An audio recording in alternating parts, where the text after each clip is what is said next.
5, 4, 3, 2, 1, 0.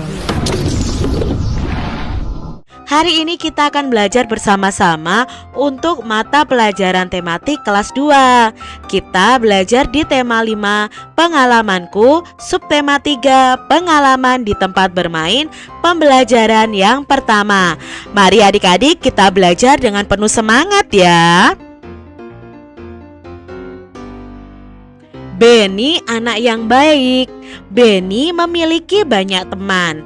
Benny dan teman-teman bermain bersama. Banyak permainan yang dimainkan bersama, seperti permainan gobak sodor, kasti, dan galah asin. Juga drama kupu-kupu dan egrang batok kelapa.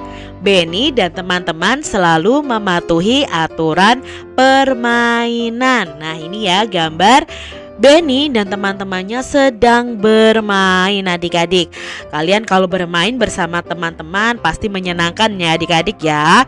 Tapi ingat, kalau bermain harus mematuhi aturan permainan. Perhatikan gambar berikut ini. Hari ini Benny masuk sekolah. Bel istirahat berbunyi. Benny dan teman-teman berhamburan keluar kelas. Kemudian Benny dan teman-teman bermain gobak sodor. Permainan ini dilakukan di lapangan. Ketika bermain, tanpa disengaja Benny menyenggol Udin adik-adik. Udin pun terjatuh. Benny dan teman-teman segera menolong Udin. Benny merasa bersalah. Benny langsung meminta maaf kepada Udin. Udin pun memaafkan Benny. Kemudian Benny mengajak melanjutkan permainan. Nah, ini tadi cerita tentang Benny saat beristirahat bersama teman-temannya bermain gobak sodor dan tanpa sengaja menyenggol Udin sampai jatuh. Benny meminta maaf kepada Udin dan Udin memaafkan Benny. Adik-adik, apa sih isi cerita di atas tadi? Nah, isinya adalah Benny yang sedang bermain gobak sodor saat istirahat dengan teman-temannya. Tanpa sengaja Benny menyenggol Udin sampai jatuh. Benny meminta maaf kepada Udin ya adik-adik ya, ini ya tulisannya seharusnya yang ini adalah Udin bukan Benny. Kak Citra salah ketik adik-adik. Lalu sebutkan permainan apa yang dilakukan Benny dan teman-temannya.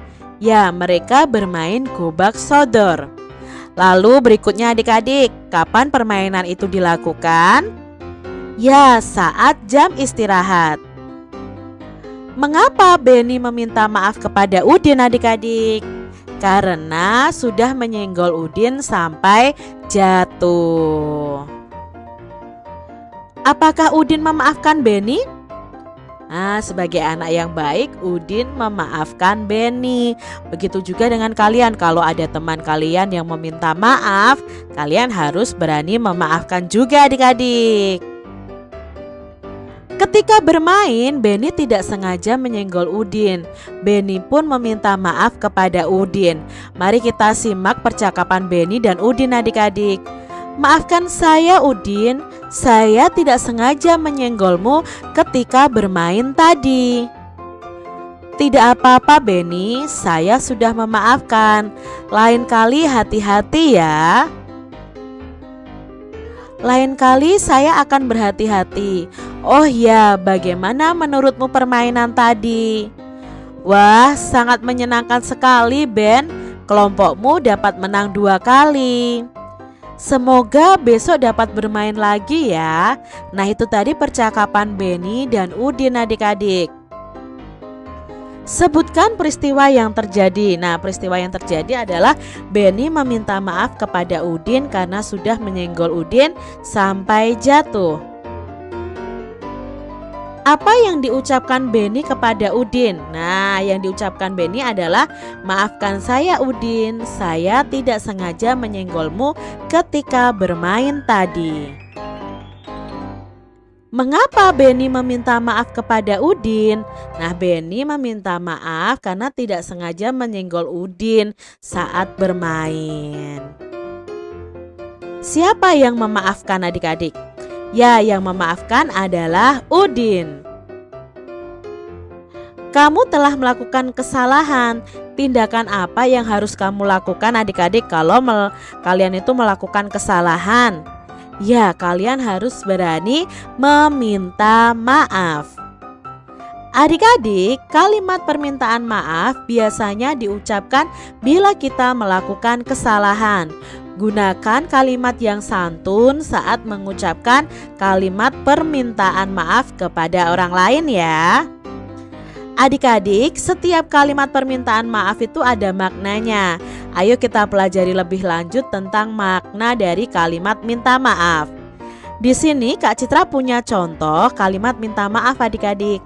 Tini, maafkan aku karena aku tidak dapat datang di pesta ulang tahunmu, kata Doni. Siapa yang meminta maaf adik-adik di sini? Ya, yang meminta maaf adalah Doni. Lalu Doni meminta maaf kepada siapa? Ya, kepada Tini. Mengapa Doni meminta maaf kepada Tini adik-adik? Karena tidak bisa datang di pesta ulang tahun Tini. Berarti maknanya adalah Doni meminta maaf kepada Tini karena tidak dapat datang di pesta ulang tahunnya Tini. Contoh berikutnya adik-adik. Fani, maafkan aku ya sudah menghilangkan bonekamu, ucap Rani. Siapa yang meminta maaf adik-adik? Ya, Rani. Rani meminta maaf kepada siapa? Bagus, kepada Fani. Lalu mengapa Rani meminta maaf kepada Fani? Karena sudah menghilangkan bonekanya. Jadi maknanya adalah Rani meminta maaf kepada Fani karena sudah menghilangkan boneka Fani. Lani mempunyai pensil adik-adik. Kemudian Lani mengukurnya dengan penggaris. Panjang pensilnya adalah 8 cm. Ingat ya, kalau kalian mengukur dengan penggaris, salah satu ujung bendanya harus diletakkan lurus dengan angka 0 atau sejajar dengan angka 0. Baru kalian ukur ujung satunya itu berada di ukuran berapa. Misalnya kalau di pensil ini di ukuran 8 cm. Nah, selanjutnya Lani mengukur tepi meja belajarnya. Lani mengukurnya dengan meteran adik-adik. Panjang tepi meja belajarnya adalah 1 meter. Adik-adik coba perhatikan benda ini. Berapa panjang ballpoint pada gambar tersebut? Ya, di sini ujungnya 0. Lalu kita lihat ujungnya di sini. Kalau diluruskan, ini panjang ballpoint adalah 14 cm. Lalu panjang ikan ini adik-adik ada berapa sentimeter ya? Di sini angka 0, lalu kita lihat ekornya. Paling ujung di angka 20. Maka panjang ikannya adalah 20 cm. Adik-adik, apakah kalian masih ingat bahwa 1 meter itu sama dengan 100 cm? Coba kita ingat-ingat kembali ya. Misalnya 3 meter itu ada berapa sentimeter? Bisa dikerjakan dengan dua cara, yaitu cara perkalian dan cara penjumlahan. Yuk adik-adik, kita lihat ya. Caranya 3 meter itu 3 dikali 100. Nah, 3 dikali 100 itu sama dengan berapa adik-adik? Coba adik-adik ingat ya, 3 dikali 100 cm. 3 dikali 1, 3. Nolnya ada 2. Berarti jawabnya 300 cm. Selanjutnya, contohnya adalah 100 ditambah 100 ditambah 100 ya, dengan penjumlahan ya, karena ada 3, 100-nya kita tulis 3 kali. Nah, 100 ditambah 100 itu 200, ditambah 100 itu 300. Maka jawabnya 300 cm. Berikutnya adik-adik, Kalau kebalikannya ya, 100 cm itu sama dengan 1 meter. Kalau diketahui 300 cm ada berapa meter?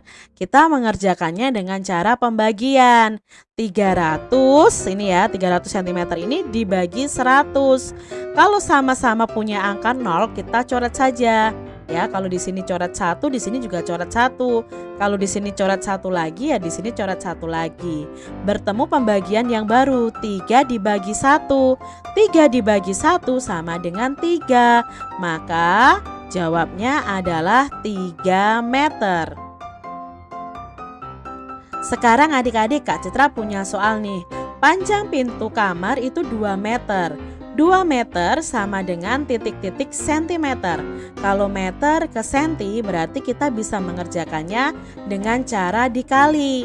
2 dikali 100. Nah, berapa 2 dikali 100? Bayangkan 2 dikali 1, 2. Ditambah nolnya 2, berarti 200 cm. Jadi panjang pintu kamar itu adalah 200 cm.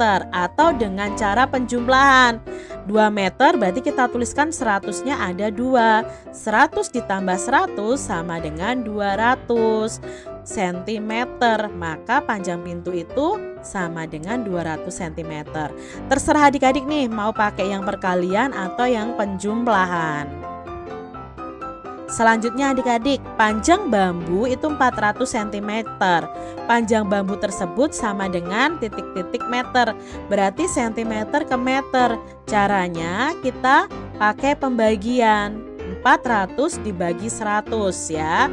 Sama-sama punya angka 0, kita coret adik-adik. Lalu 4 dibagi 1. 4 dibagi 1 sama dengan 4. Jadi panjang bambu tersebut sama dengan 4 meter. Selanjutnya adik-adik, panjang halaman rumah itu ada 1000 cm. Nah, kalau 1000 cm itu berapa meter?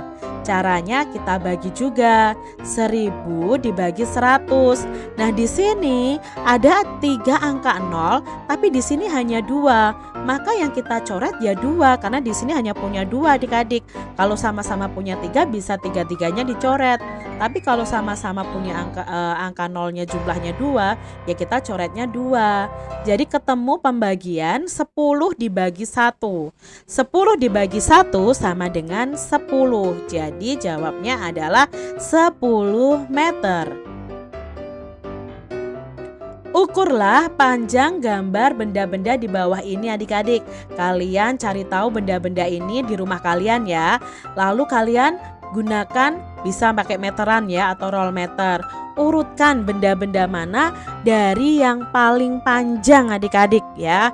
Coba yang dari benda-benda ini yang ukurannya itu dari yang paling panjang. Apakah tempat tidur dulu, atau almari dulu, atau papan tulis dulu.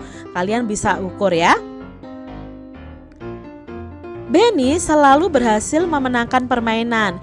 Benny mengekspresikannya dengan gerakan berikut ini. Karena dia menang adik-adik, dia senang sekali. Nah, dia mengekspresikannya dalam gerakan ya. Nah, Benny dan Udin biasa bermain gobak sodor. Permainan tersebut dilakukan ketika jam istirahat. Jadi mereka mengekspresikannya seperti ini adik-adik.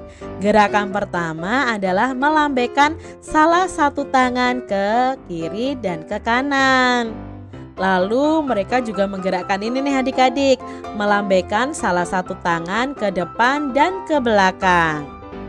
Gerakan berikutnya adalah seperti ini, mengayunkan kedua tangan ke depan, ke atas dan ke belakang. Lalu kedua tangan ke atas dan digerakkan melingkar. Nah, adik-adik bisa tirukan gerakan-gerakan ini sebagai gerakan dasar dalam tarian. Demikian tadi adik-adik pembahasan kita di tema 5 subtema 3 pembelajaran yang pertama. Semoga video pembelajaran ini bermanfaat untuk adik-adik semuanya.